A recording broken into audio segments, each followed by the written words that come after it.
बेहद स्वागत है जी आप सभी स्टूडेंट्स का। एक बार फिर हाजिर हैं लैंडमार्क इमिग्रेशन के इस खास प्रोग्राम में।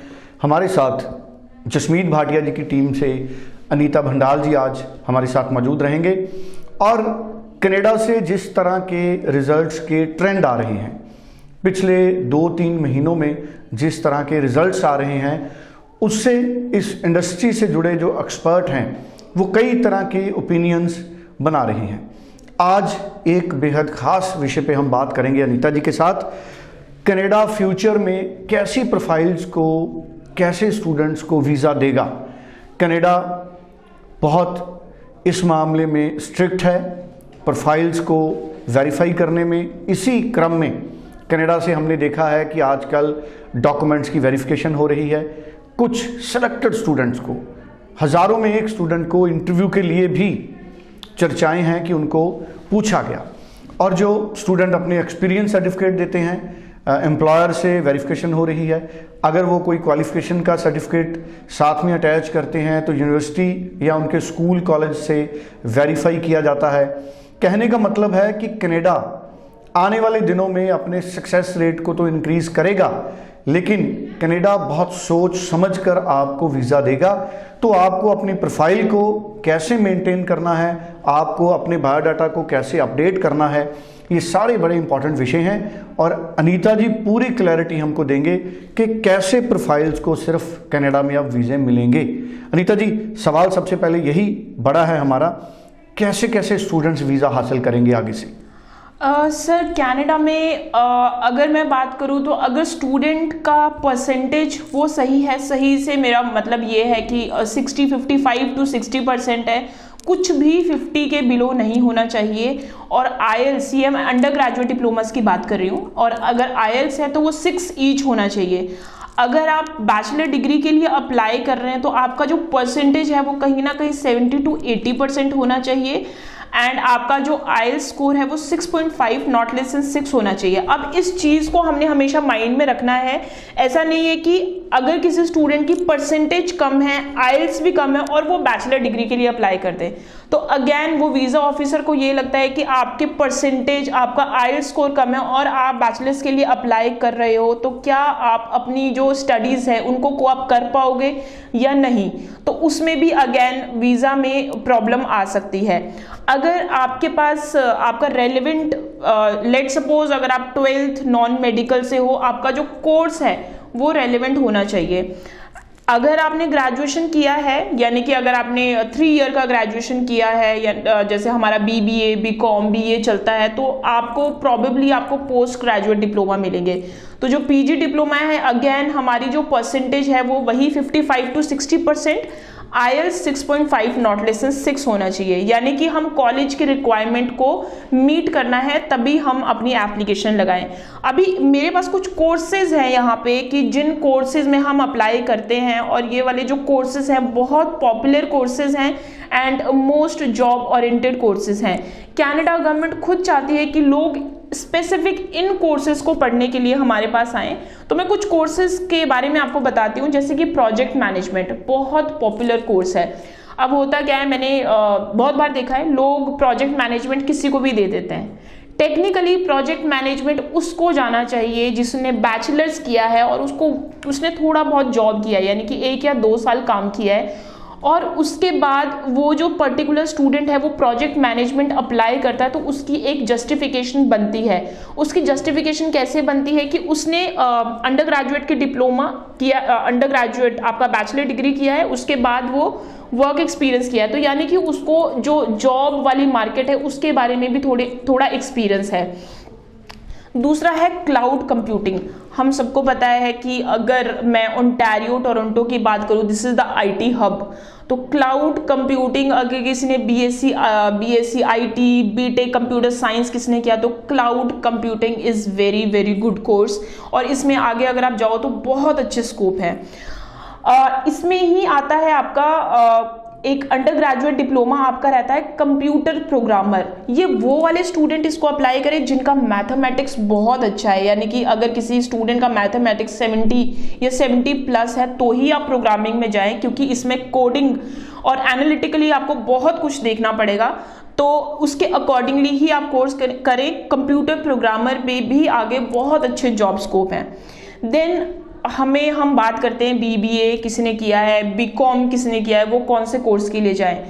नॉर्मली हम लोग international business management, global business management, ये हम सबको पता है, लेकिन कॉनिस्टोगा कॉलेज में 2 कोर्सेज अभी कुछ सालों पहले ही उन्होंने इंट्रोड्यूस किए थे, strategic global business management and strategic marketing communication. ये दोनों कोर्सेज ऐसे हैं, इनका अगर मैं ड्यूरेशन की बात करूं तो ये 2 इयर्स के कोर्सेज हैं। स्ट्रैटेजिक ग्लोबल बिजनेस मैनेजमेंट में अगर ये 2 साल का क्यों है, क्योंकि इसमें आपको स्ट्रेटेजाइज किए करना आ जाता है, बिजनेस कम्युनिकेशन। आप इसके अगर कोर्स कंटेंट पढ़ेंगे आपको पूरा ओवरव्यू पता चल जाएगा कि इस कोर्स को करने के बाद आपके आगे क्या फ्यूचर एस्पेक्ट्स हैं। और दूसरा आता है strategic marketing communication. Normal courses जो दूसरे कॉलेजेस में होते हैं, मार्केटिंग कम्युनिकेशन आ गया या फिर बिजनेस मार्केटिंग आ गया, that are the generic courses. ये है स्पेशलाइज्ड कोर्स। इसमें मैंने उन लोगों के वीजाज भी देखे हैं जो इररेलेवेंट प्रोफाइल के आते हैं, जैसे कि अगर किसी ने फैशन डिजाइन किया हुआ है और वो स्ट्रेटेजिक मार्केटिंग कम्युनिकेशन में जा रहा है, तो डॉट्स कनेक्ट होते हैं, आपकी स्टोरी बनती है एसओपी के लिए कि why you are going for this course. So इसमें आपने अपना जो बिजनेस है उसको किस तरह से आप उसकी मार्केटिंग करोगे, किस तरह से उसको स्ट्रेटेजाइज करोगे। So this programme is about this. Then आपके पास आता है वायरलेस टेली कम्युनिकेशन। ये वाले वो स्टूडेंट्स अप्लाई करें जिन्होंने bachelors BTech ECE electric and communication किया है, वो वायरलेस टेली कम्युनिकेशन में अप्लाई करें। This course is again very demanding course in Canada. एक आता है मेनली लोग ना कंफ्यूज हो जाते हैं कि अगर मान लो किसी स्टूडेंट ने बीएससी किया है, फिजिक्स केमिस्ट्री मैथ पढ़ा है, तो अब हम कौन सा कोर्स करें। तो कुछ कंसल्टेंट, कुछ एजेंट्स मैंने देखा है उनको प्रोजेक्ट मैनेजमेंट दे देते, कुछ नहीं समझ आता है प्रोजेक्ट मैनेजमेंट दे दो, बट नहीं। हम जब भी कोर्स अपना सेलेक्ट करते हैं हमने उसमें से एक कोर सब्जेक्ट उठाना है कि क्या हमारी स्पेशलाइजेशन बन रही है नहीं बन रही है। तो अगर किसी ने बीएससी किया है तो go for chemical lab analysis. तो ये आपका नाम से ही पता चल जाता है, केमिस्ट्री को अपलिफ्ट करता है ये। तो chemical lab analysis is very good programme and इसको ही अगर मैं ये बात करूं तो ये सिर्फ लैम्पटन कॉलेज में अवेलेबल है, 2 ईयर का कोर्स अवेलेबल है एंड पोस्ट ग्रेजुएट डिप्लोमा है। Because chemical lab technician and chemical lab analysis में लोग बहुत कंफ्यूज होते हैं। Chemical lab technician students under graduate diploma है जो कि मोस्ट ऑफ द कॉलेजेस में आपको मिल जाएगा, सैनिका, शेरिडन, डरहम, इन कॉलेजेस में मिल जाएगा। लेकिन केमिकल लैब एनालिसिस फॉर दो स्टूडेंट जिन्होंने बैचलर्स इन साइंस किया है एंड स्पेसिफिकली उन्होंने केमिस्ट्री पढ़ा है, so this course is for दो स्टूडेंट। फिर आता है बिजनेस एनालिटिक्स। बिजनेस एनालिटिक्स में बात करूँ बहुत डिमांडिंग कोर्स है।